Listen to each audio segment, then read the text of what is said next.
Сулакский каньон, Дагестан. 4 марта 2024 год.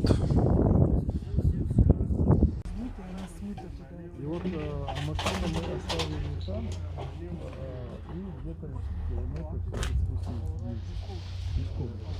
Поднялись мы уже на машине, по 100 рублей заплатили. Туда это вообще ужас, там дорога. Сулакский каньон, Дагестан. Да.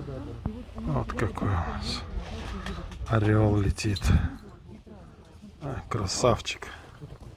Орел. Красавчик, настоящий кавказский орел. Мощная птица. Еще вот это село, которое